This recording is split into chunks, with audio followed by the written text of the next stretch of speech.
Today we're going to talk about all things PRP in relation to your eyebrows. I've alluded to this several times on YouTube. There's several videos in relation to this over on YouTube.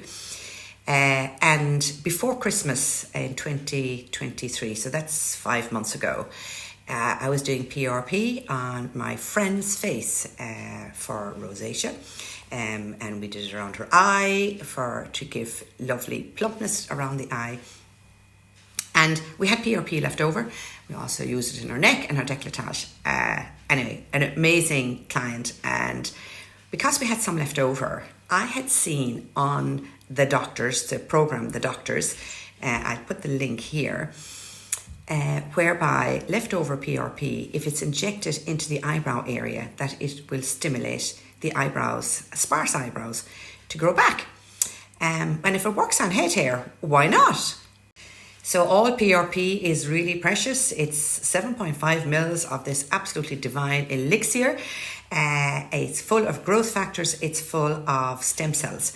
And what it does is it actually, if it's injected into the area that we need to grow, it's regenerative medicine. And I went to a conference in the RDS with Dr. Patrick Tracy, probably September, October of last year. And regenerative medicine is the way to go. So basically, the aesthetic industry has really come to the fore, and it's finding that injecting either polynucleotides or PRP. PRP is entry level, polynucleotides are the more expensive level, but they're messengers, and they actually, if injected into the right spot, they actually go into the cell and say, hello, wake up and do what you used to do all the time and keep this person youthful. So it actually wakes up the cells for them to do what they used to do and to delay the aging process.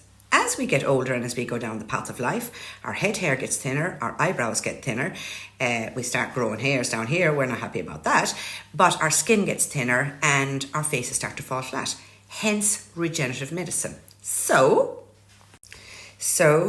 my friend Blonnet came to me before Christmas of 2023, 5 months ago, and she had 3 treatments. And we were doing it for her face, her rosacea, her neck, and her décolletage around the eye because it was starting to get a bit crepey. And because it's your own platelet-rich plasma, it's your own blood, you can't have an allergic reaction to it. Plus, it's regenerative, full of growth factors.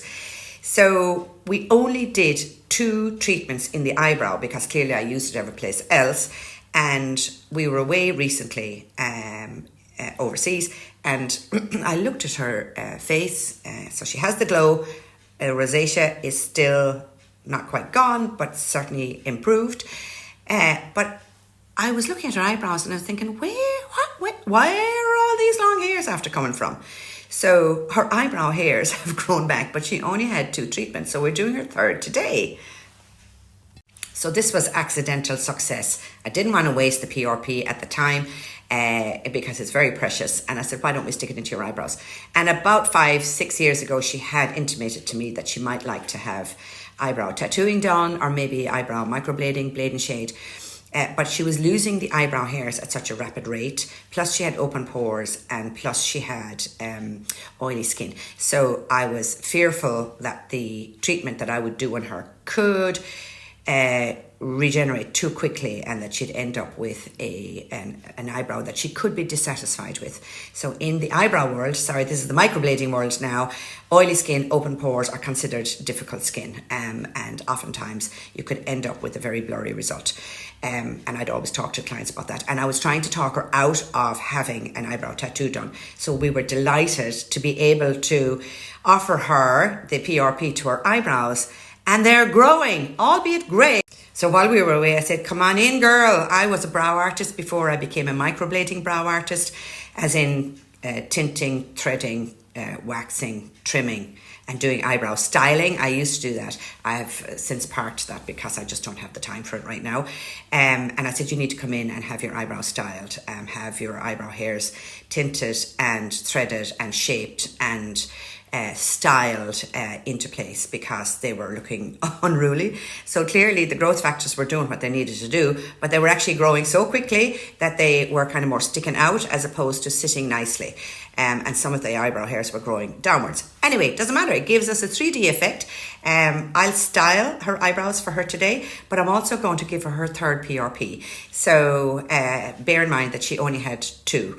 And I feel that ongoingly, when I'm going to do PRP in her face, I'm going to include the eyebrows as well. So follow us today.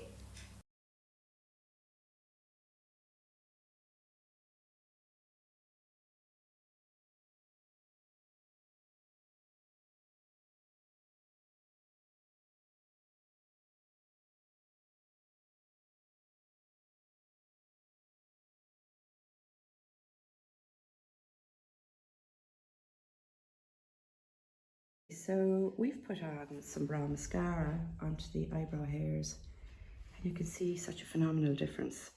So the greys are now coated, and now eventually she'll need to tint them. They'll need to be trained into place, and we'll do a proper styling in time. Yeah, look at all that. Okay, so here's Blonnet. We've got our topical anesthetic on her eyebrows. I've taken some photographs on the microscope, and it's most definitely, we've seen that new hairs are growing, particularly on the tail and some here at the head. And the existing eyebrow hairs, the quality has improved hugely. So she's only had 2 treatments done. So today we're going to do the third. We'll be injecting from above the eyebrow here. We'll be injecting from below. She's got a numb cream on, so it shouldn't hurt too much. Don't hurt me. And she's got a couple of crow's feet here, so we've got some left over, and we're going to pop it in there. And then after that, we'll have loads left over actually. She was away on a holiday recently, so we're actually going to put some in that area here. I'm not wasting it either way.